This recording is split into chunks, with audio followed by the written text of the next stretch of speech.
What's going on, everyone? This is Slackerman with another die-cast model review. Today we are looking at the Air Force One 1 in 144 scale F-4 Phantom II.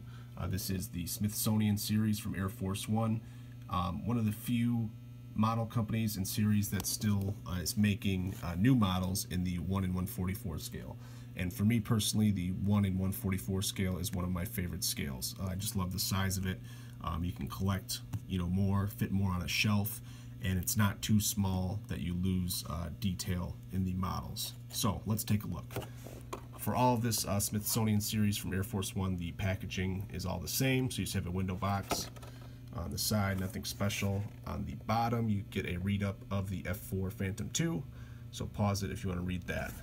You get a nice heavy-duty metal display stand. Actually, it comes with a wing nut that you screw in, so very secure and plugs into the model. The F-4 Phantom is one of my favorite aircraft. It's up there with the F-15 Strike Eagle and the F-14 Tomcat for me.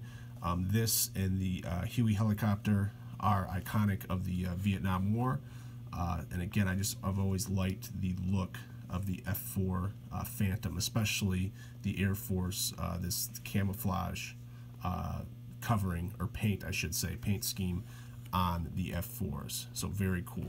As far as the model itself, if we zoom in, you can see that they did a great job with all of the panel lining, all the little rivets there you can see, and again, the paint with the camouflage paint scheme is very well done. You have different shades of green, the lighter green, darker green, the brown, and the tan.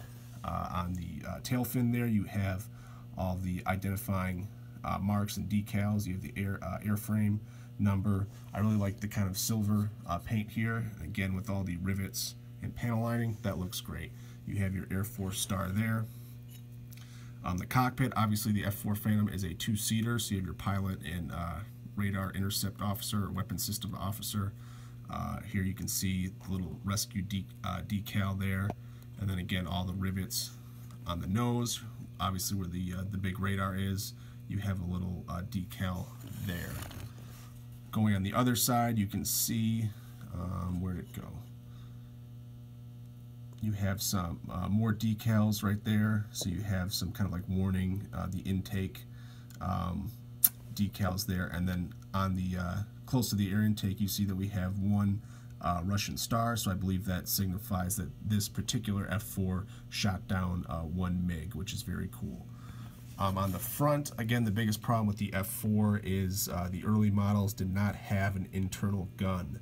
So I forget what the kill loss ratio was, but the F-4s in the United States lost a lot of aircraft due to that fact that they didn't, the air-to-air missiles was still kind of a new thing, and the F-4 lacked an internal gun for dogfighting. So I believe this model, the F-4, this is the F-4C, I think. Yes, the F-4C. I don't think that this little bump here is the gun pod or the internal Vulcan cannon that they later installed. I believe that's just a targeting pod or the kind of lantern type deal right there.